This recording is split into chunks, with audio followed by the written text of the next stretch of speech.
En exclusivité sur Histoire à la carte, voici le second numéro d'Apéro et Histoire, avec la participation exceptionnelle de Manon Bril de la chaîne C'est une autre histoire. On va bien sûr jouer. Sous quel nom Alcide est-il plus connu? Achille, Hadès, Héraclès ou Percy Jackson? Pousser des coups de gueule. Je les paye déjà, ok? Alors, ils vont descendre d'un étage et ils vont arrêter d'envoyer des... On va parler bouffe. Bon, le cassoulet, ça... Oui, ça tue encore, quoi. Naturisme. Mais tu sais, le naturiste, c'est pas juste qui met un poil dehors. Ouais. On ne va pas parler pénis. Je t'ai pas parlé des pénis, hein, t'as remarqué? J'adore parler pénis. Et bien sûr, on terminera bourré. Alors, je fais une petite sur Atina, si elle est, si tu veux paniquer. Avec la participation exceptionnelle de l'histoire avec une grande H, Di Clio, Aéronaute, Thomas Laurent et Nota Bene. C'est parti. Manon Bril, bonjour, merci d'avoir accepté notre invitation. Salut. Ça fait plaisir de te recevoir dans mon jardin, comme tu as l'habitude de tourner en extérieur. Alors je me suis dit, pour elle, je vais sortir de ma cuisine et me mettre dehors quand même. Depuis le temps qu'elle est confinée, elle a envie de voir un peu d'herbe, de verdure. Ah oui. Alors pour ceux qui ne connaissent pas Manon Bril, elle a créé sa chaîne C'est une autre histoire en 2015. Plus tard, 2 ans après, tu as passé le cap des 100 000, ça est allé assez vite. Et quand c'était... Ouais, j'ai regardé ça. C'était ouais. 3 ans après, je sais plus. Je crois que c'était 2 ans, ouais. Ok. Et tu as publié ta 90e vidéo. Ça, c'est énorme. Bravo. Oui, Et là, il te reste un petit chouïa pour atteindre les 400 000 abonnés. Et peut-être, je sais pas, l'objectif de l'année, je sais pas si les 500 000 peut-être. 500 000, je pense que ce sera un peu court, mais... Mais pas loin, quoi. Peut-être un 450, peut-être. Je te le souhaite, hein, c'est tout le mal qu'on peut te souhaiter. On va s'arrêter là sur la partie YouTube, on y reviendra un petit peu plus tard. D'abord, générique.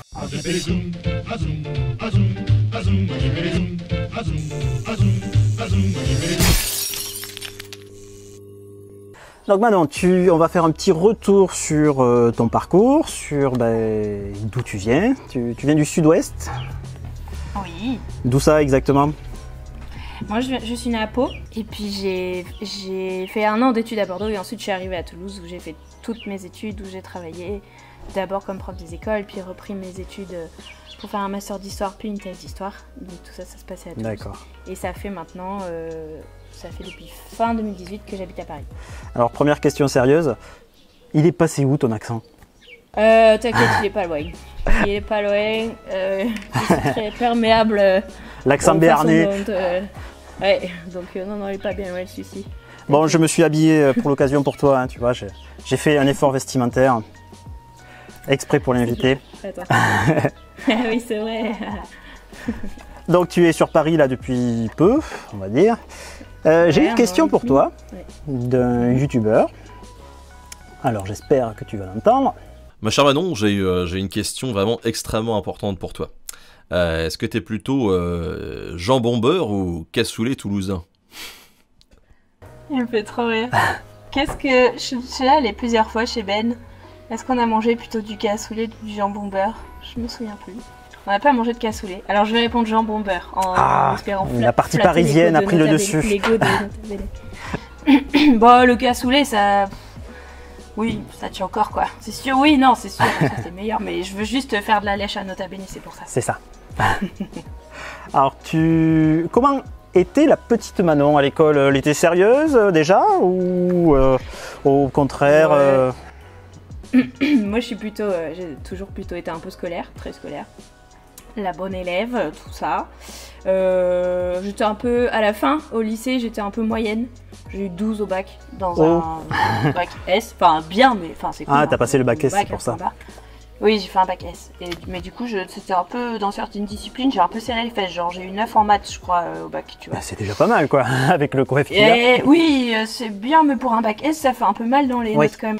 Et en fait, après, d'ailleurs, au bac, je crois que j'ai eu 11 en histoire, hein.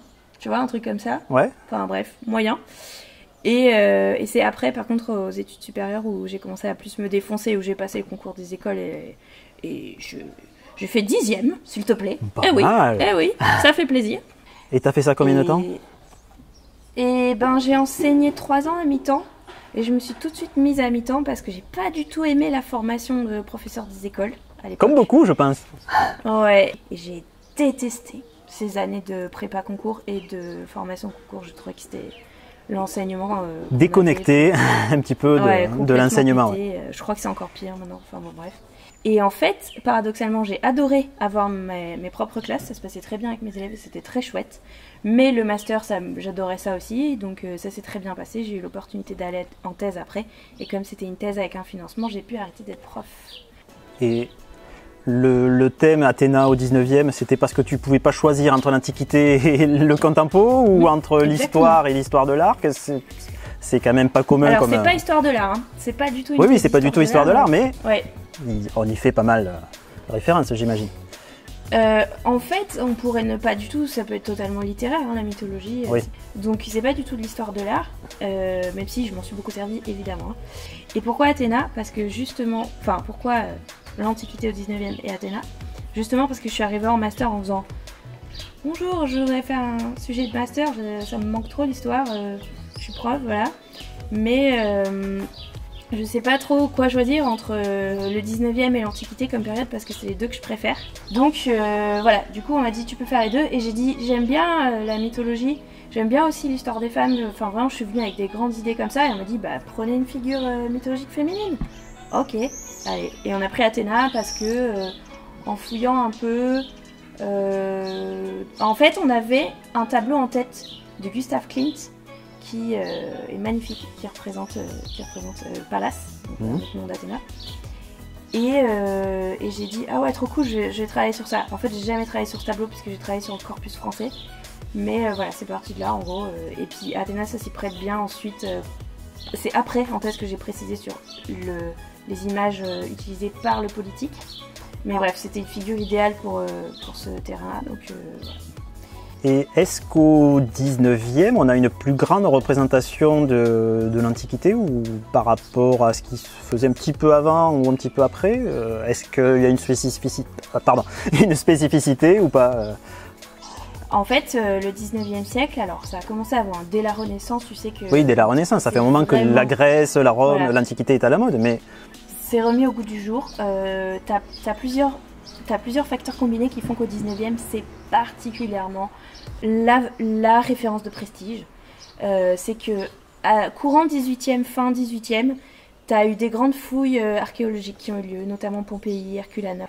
Il y a la colonisation qui commence et qui s'emballe au 19e, qui fait aussi qu'on ramène des trésors et des antiquités de là où on est passé, ou qu'on pille allègrement. Au 19e siècle, en France, fin 18e et avec la Révolution et début 19e, on est vraiment en train de vivre des très gros bouleversements politiques. D'ailleurs, dans tout le 19e en France, comme tu disais, puisque fin 18e, on se prend la Révolution, donc monarchie, on passe d'une monarchie absolue à une monarchie constitutionnelle, puis à une république, puis ensuite on se prend l'Empire, puis ensuite retour à la monarchie, puis à la République. Et chaque fois les pères des républiques reviennent avec cette idée de république à l'antique.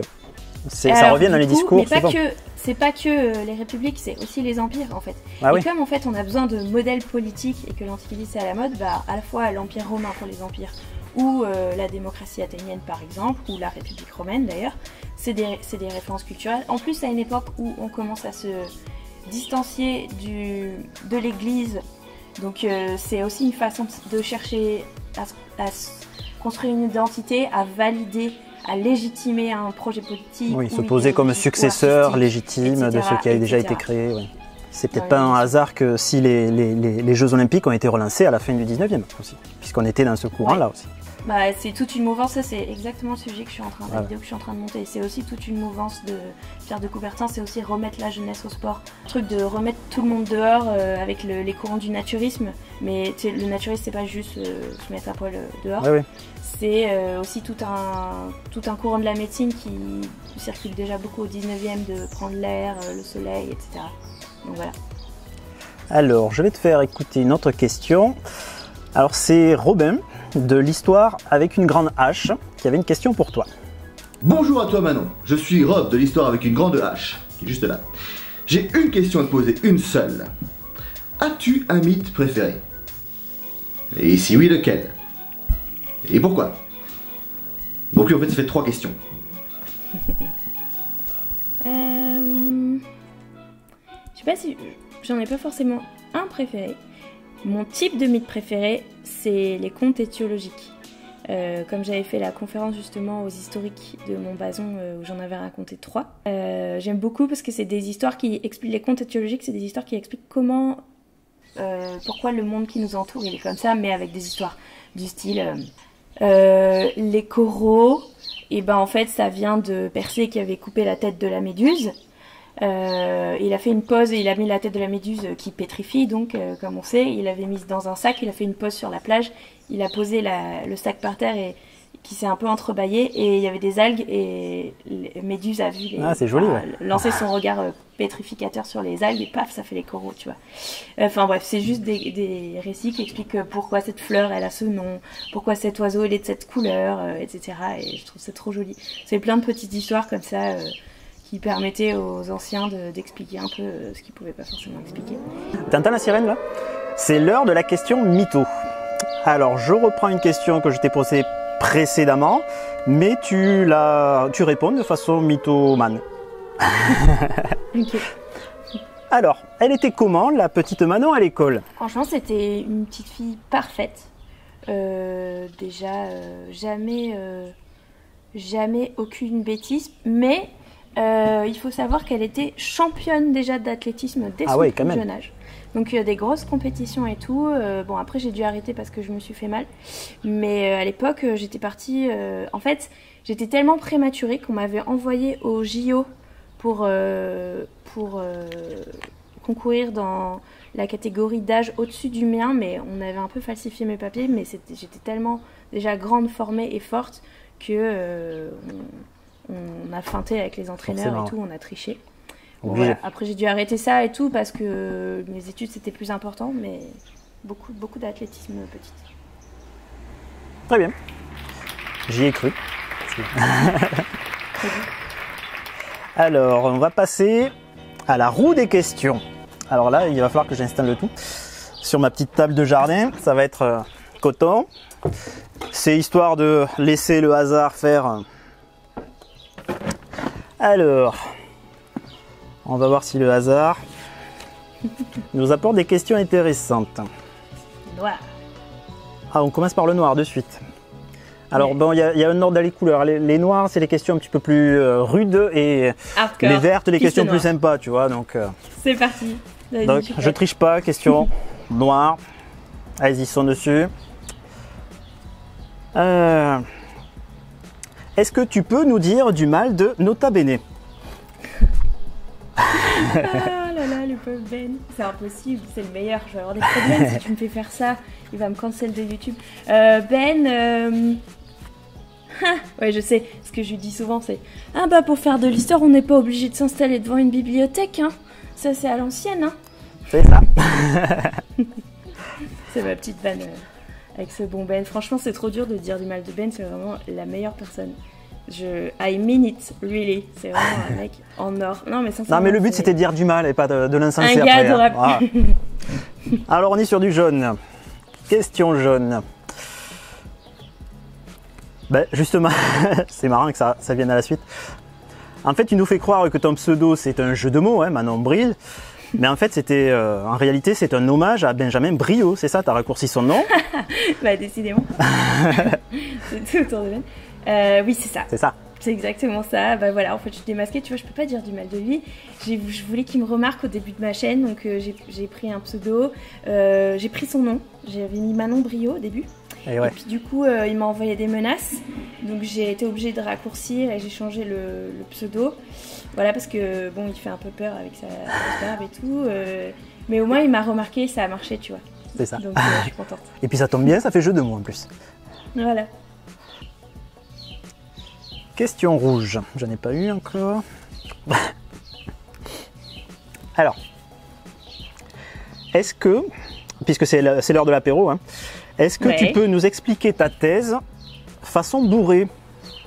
Ouais, bien sûr. Alors, j'ai fait une thèse sur Athéna. Donc c'est la déesse, qui veut paniquer.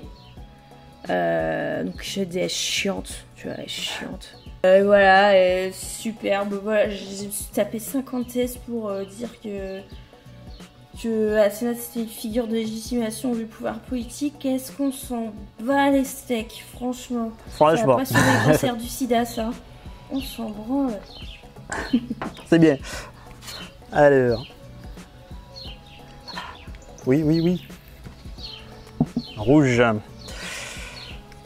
Elle est pas mal celle-là. Je m'auto-félicite pour mes questions. Alors tu as depuis quelque temps fait des...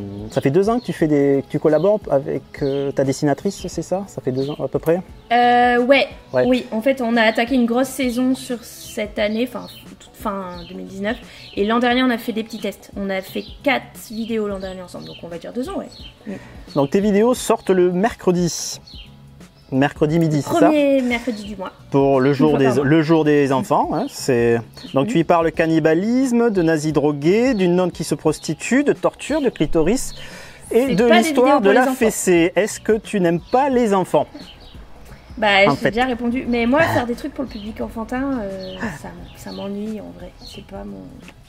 J'ai envie de... Sur ma chaîne, je peux collaborer à des projets à côté pour les scolaires et tout. Je l'ai fait là pour la série de Lumni, qui est la nouvelle plateforme de France TV Éducation. Donc là, mais c'est différent. J'étais juste venue incarner le projet. C'est pas moi qui ai écrit, c'est pas moi qui ai monté et tout. Et ça me fait plaisir quand c'est un truc à côté et tout. Sur ma chaîne, j'ai envie de m'amuser avec des mots d'adultes, avec des trucs comme ça. D'adultes ou au moins de grands ados, tu vois. Ça peut aller pour les grands ados. Non, mais c'est génial. Le concept est vraiment sympa, justement, le décalage entre le discours et les dessins, c'est top. C'est ça qui m'amuse beaucoup aussi, je suis bien de cette trempe-là, j'adore les animations pour adultes. Et en plus, tu fais bien la voix, je trouve, la voix que tu as, ça colle bien avec le dessin animé. Merci. Bon, mais super, remarque qu'on en a fait pas mal. Hein. Allez, hop là, on passe à autre chose. Pas de soucis. Tu étais en plein dans tes études, dans ton doctorat, quand tu as lancé ta chaîne. Ouais.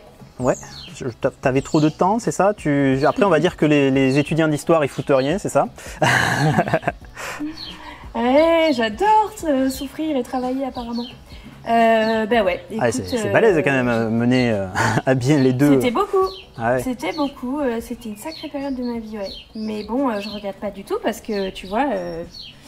c'est mon travail aujourd'hui et je vais pas faire de la recherche et j'ai pas envie d'en faire, j'adore ce que je fais, donc j'ai bien fait, je pense. Mais oui, c'était assez intense, ouais. À la fin un peu avec la rédaction, tu sais, la rédaction ça renvoie de thèse, donc ouais, c'était assez sportif. Et quand tu l'as lancé, tu avais une petite idée derrière la tête ou tu étais à 1000 lieues de penser que tu ferais ça aujourd'hui? Oui, non, pas du tout. Pas du tout, c'était pour t'amuser.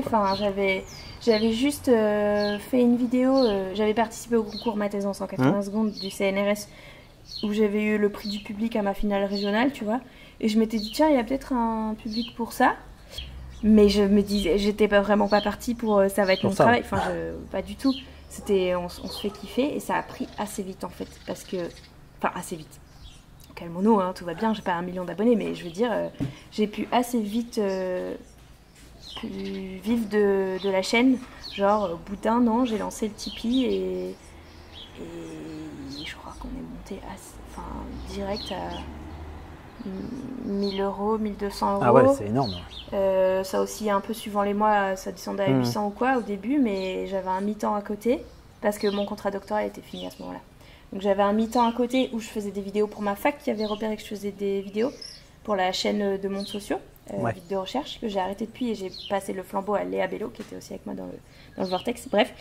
Et en fait, c'était pas sur ma chaîne directement, mais ce salaire-là, c'était aussi du salaire qui venait de l'activité de vidéaste. C'était YouTube. Et en fait, en 1 an, ça me faisait vivre cette activité et ça me permet de terminer ma thèse à la fin. Il n'y en a pas beaucoup qui puissent dire ça sur YouTube. Ouais. Au bout d'1 an, de commencer déjà à en vivre, c'est... Ouais, c'était assez ouf en vrai. C'est pour ça que je dis que c'est pas du tout le nombre d'abonnés qui a explosé, mais financièrement, c'est vite été... Oui, c'est pas forcément corrélé. Pour moi. Et maintenant, en plus, ça ramène assez pour que je puisse aussi payer les gens qui travaillent avec moi. quand même un peu important quand toi tu ramasses de l'argent de distribuer aussi aux copains, quoi. Alors je vais un petit peu flatter ton ego. Alors tu fais partie aussi tu fais partie des 3-4 youtubeurs là qui m'ont donné envie de me lancer avec Nota forcément, il y a toi, il y a Laurent Turcot, voilà, c'est trop cool. Et je suis content, très heureux de t'accueillir sur ma modeste chaîne. Et je t'avais envoyé ma première vidéo il y a un an justement sur l'Antiquité, sur les Jeux Olympiques. Et tu m'avais gentiment répondu. Je ne m'attendais pas, j'avais fait ça au culot, au pifou. Hein. Je t'avais envoyé à toi et à Laurent, et tous les deux, vous m'avez répondu.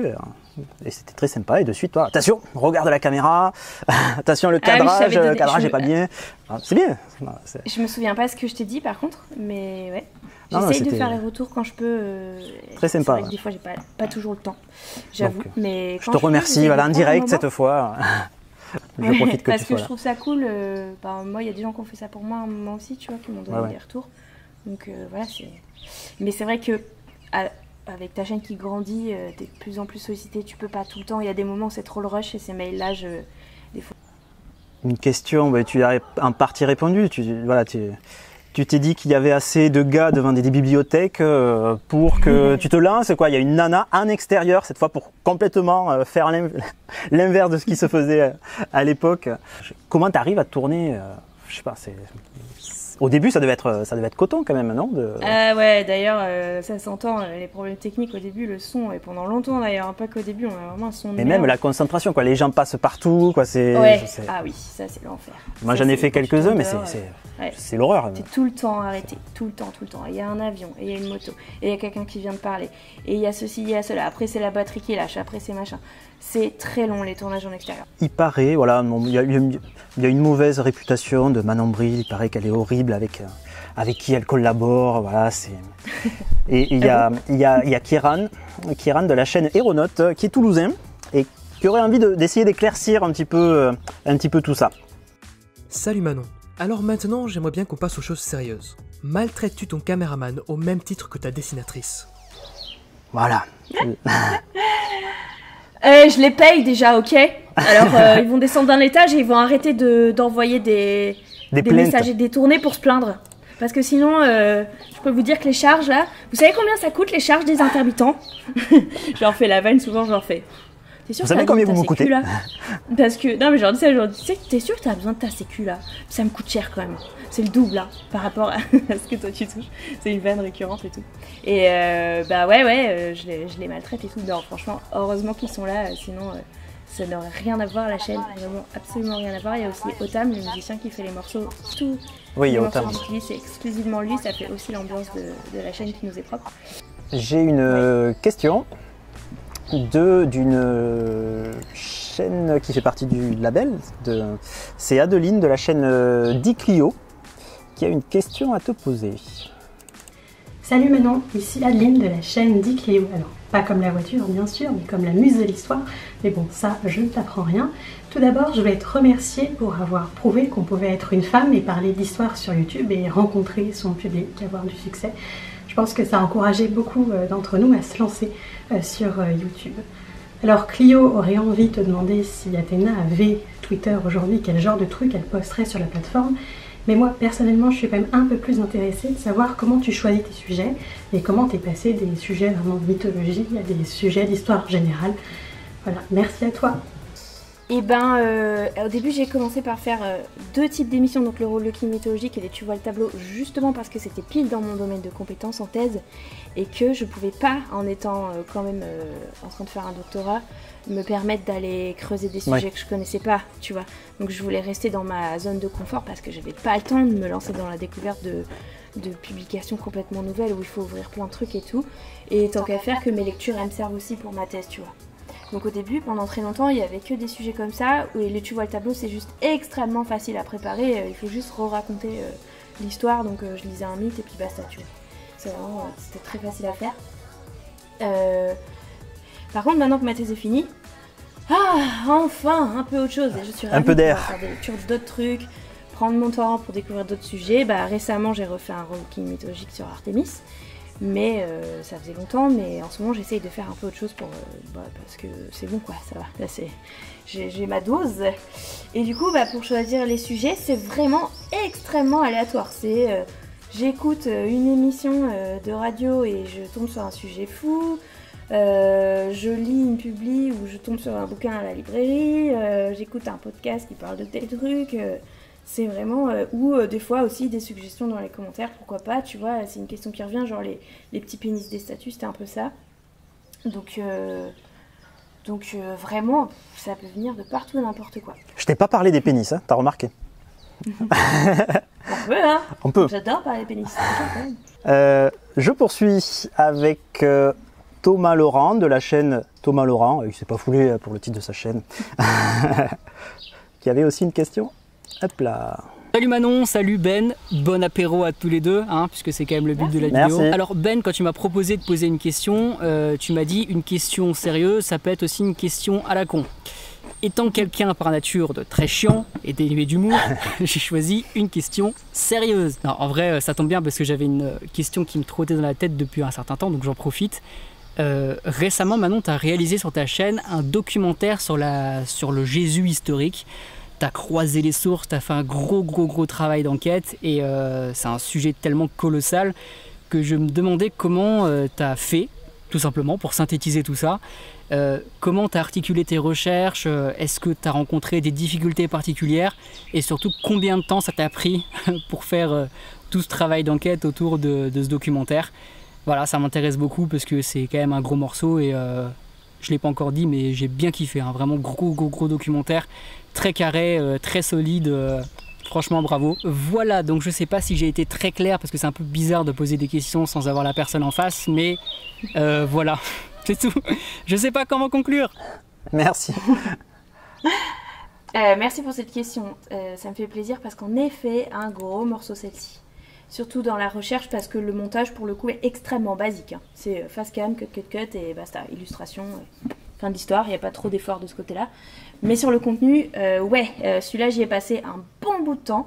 Et d'ailleurs, donc le premier truc qu'il a fallu faire pour ces recherches, ça a été trouver des spécialistes qui peuvent m'aiguiller sur les bonnes publications à lire. J'allume un peu la lumière. Donc là, j'ai contacté les chercheurs de mon labo d'histoire d'antique. Et parmi ces chercheurs, il y en a qui avaient fait justement une journée d'études il y a quelques années auparavant, 1 ou 2 ans, sur le Jésus historique. Donc ils m'ont filé les grosses lectures de référence, des publications, je suis allée chercher plein de trucs et j'ai commencé à lire et au début moi j'étais vraiment très méfiante et très sceptique, notamment parce que les auteurs qu'on m'avait conseillés c'était des auteurs croyants qui le disaient et du coup je me disais c'est super biaisé en fait du coup comme publication et donc c'était intéressant parce que j'y suis allée comme ça. Et donc il fallait vraiment écouter leurs arguments, pourquoi on dit que. Ensuite je suis allée lire les publications qui critiquaient ces œuvres-là et pourquoi en fait elles étaient approuvées par la très grande majorité de la communauté scientifique en histoire. Et c'était vraiment intéressant de faire tout ce processus-là. Moi je suis partie très sceptique vraiment sur comment ça marchait toute cette démonstration. Et j'espère l'avoir bien expliqué et avoir expliqué pourquoi ces sources-là en fait c'est pas parce que l'auteur et croyant que c'est de la merde son taf, c'est la méthodologie qui compte. Et d'ailleurs, souvent, un auteur pas croyant, pas souvent, mais c'est pas parce que l'auteur il est athée ou agnostique ou quoi qu'il est plus objectif, parce qu'il a aussi D'ailleurs, ta vidéo, c'était autant une vidéo sur Jésus que sur l'objectivité des sources, quoi. Tu as passé beaucoup de temps dessus, quoi. Ouais, alors en fait, tout le processus, c'est comment on fait pour avoir des traces. Et comment on fait pour analyser leur fiabilité, etc. Bon, ça c'est en permanence en histoire, la question d'histoire. Mais comme c'est une question sensible, en fait les gens attendent encore plus de démonstrations. Ce qui est un peu aberrant quand ils pensent parce que pour démontrer... personne n'est là à remettre en cause l'existence de Jules César ou de telle figure avec autant de niveau de preuve que pour Jésus. Et les gens disent que comme c'est le fondateur d'une religion et que forcément il y a quelque chose, voilà. Un truc, voilà, ils sont beaucoup plus méfiants, alors que juste en termes de, tu sais, en zététique, il y a les niveaux de plus c'est incroyable, plus il faut que tu montes de niveau de preuve. Mais juste le fait qu'il y ait un gars qui lance une religion, qui a existé, qui a lancé une religion, ça n'a rien de paranormal comme fait, tu vois. Donc ça exige pas plus de niveau de preuve qu'un autre truc. Alors démontrer qu'une licorne existe, oui, si. Mais bref, mais si on s'occupe juste du fait qu'il y a un mec qui a lancé ça et après il y a tout un emballement derrière et tout, ok. Et voilà, et après je me suis fait relire par des gens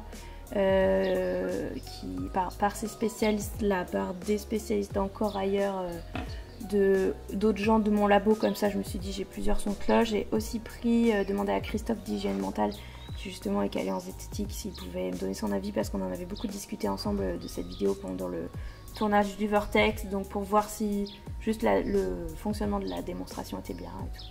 Voilà, mais c'était vraiment un taf. Bon, le produit vidéo n'a rien d'exceptionnel, c'est vraiment juste un face-cam avec des images et du mais texte. c'était très pertinent et très intéressant. Long, et fastidieux, et ça m'a pris plusieurs mois pour le coup, au moins 2 je pense, de lecture. Ça me fait penser, j'avais lu il y a des années, mais alors c'était il y a peut-être 20 ans que c'est sorti, un bouquin sur Jésus illustre et inconnu. J'avais dévoré ça, je ne me rappelle même plus les auteurs. C'était une série d'abord ils ont fait une série sur Arte et tout. Je sais pas si tu avais vu ça quand tu avais travaillé dessus. Ouais, je l'ai mentionné dans Jésus illustré inconnu. Ouais, j'avais dévoré ça, c'était hyper intéressant quoi. Ce sont des thèmes qui sont toujours des choses à dire, à trouver. Mais eux, ils allaient plutôt dans les textes. Et ils disaient ben voilà, pourquoi Marie, c'est un faux terme de dire qu'elle est vierge. Si on revient au texte, c'est en grec, aux sources, à l'origine des sources, c'est plutôt jeune fille qu'il faudrait l'interpréter plutôt que vierge, etc. etc. J'avais trouvé ça passionnant. Corée. Alors, musique, t'entends la musique? C'est l'instant retour vers le futur. Alors si là, tout de suite, je t'offrais la possibilité de voyager dans le temps, seulement je n'ai que 3 recharges de plutonium. Quelles sont les 2 périodes que tu visiterais? Ou alors les 3, seulement il faudrait rester dans la dernière parce qu'on n'aurait plus assez de carburant pour revenir. Nom de Zeus. Alors c'est marrant, c'est une question sur laquelle on a discuté dans le podcast de Cyrus, le meilleur podcast. Il m'a demandé ça, dans quelle période tu irais voyager. Du coup on en a débattu longtemps et tout. Et en fait, on se disait qu'un truc trop stylé. Alors, on imagine qu'on a un golden pass on peut parler à n'importe qui, peu importe la modification de langue et tout, parce que sinon en fait tu la question, tu peux rien faire et tu peux pas rentrer comme ça pour aller taper la causette à... Non mais t'es dans un film américain où tout le monde parle la même langue, voilà. Imaginons ça. T'as pas de problème de langue, t'as pas de problème de laisser passer pour rentrer dans des bâtiments ou je sais pas quoi, imaginons. Bref, et du coup on se disait que ça aurait été très classe d'aller discuter avec des grands penseurs ou des trucs comme ça. Eux justement ils parlaient de Jésus. Moi je trouve que ce serait incroyable de voir les autres espèces humaines qui ont existé avant ça. Je pense que ça doit être une expérience si mindfuck, tu vois, genre aller voir l'Australopithèque ou un truc comme ça. Et sinon, moi je serais bien allée taper la causette à Boris Vian et le crew des surréalistes, ou au moins les regarder s'arracher en soirée. Mais après je reviens dans le présent, ça c'est clair. C'est mieux. Donc tu n'irais pas voir l'Antiquité ni le 19e quoi? Non. Tu les connais trop en fait. Ouais. Non, des vacances, du ludique, découvrir autre chose. Ouais.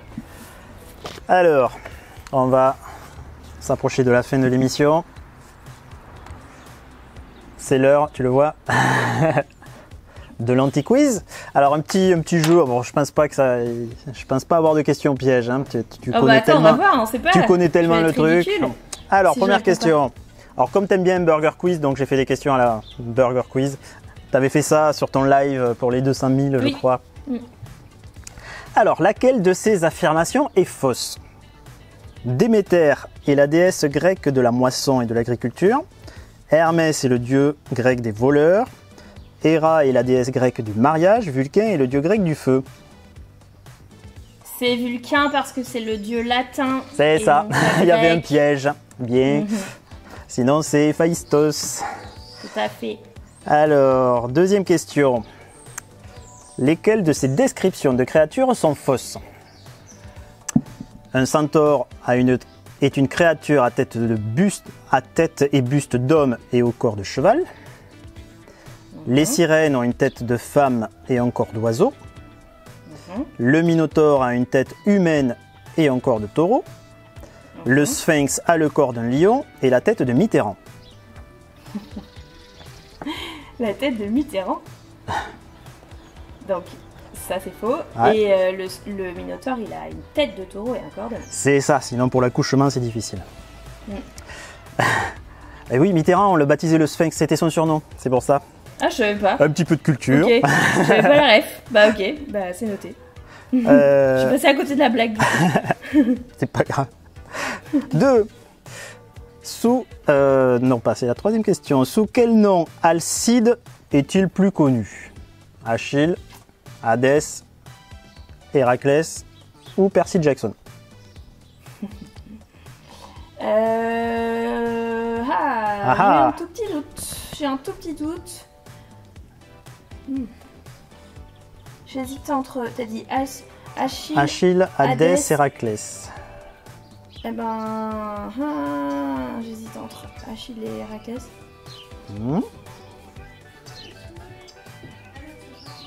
Bah écoute, je sais pas, je vais dire Héraclès. C'est Héraclès, c'est ça. Oui.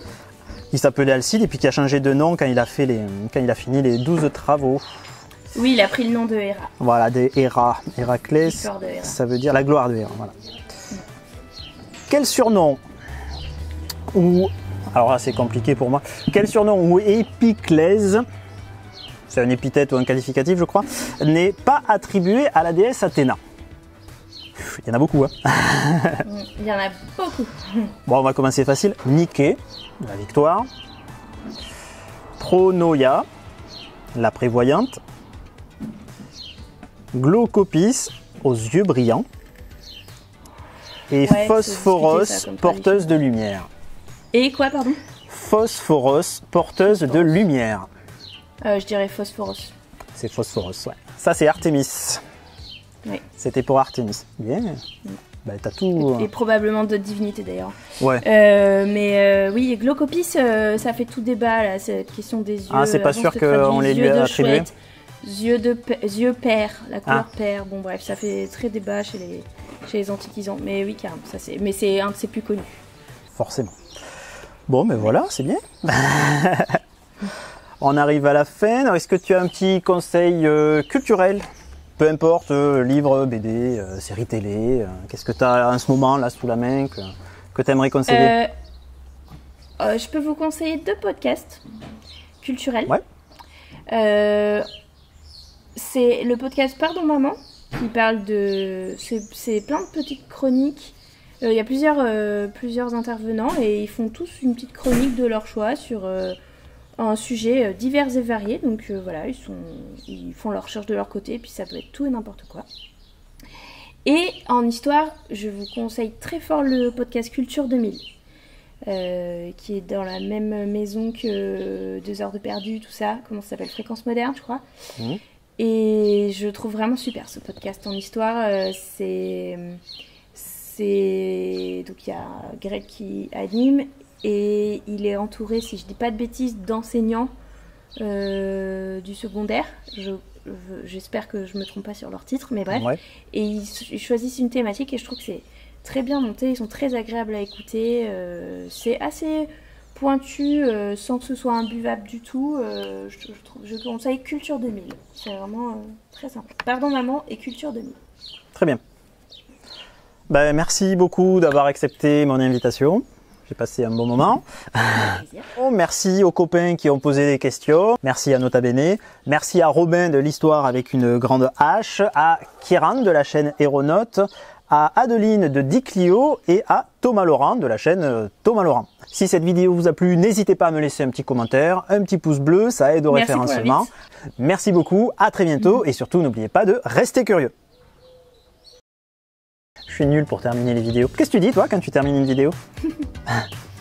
Ah bah c'est toujours un peu pareil, voilà, c'est fini, abonne-toi, lâche un type, argent, De l'argent Des sous, là-dessous. pour que je puisse payer Bart.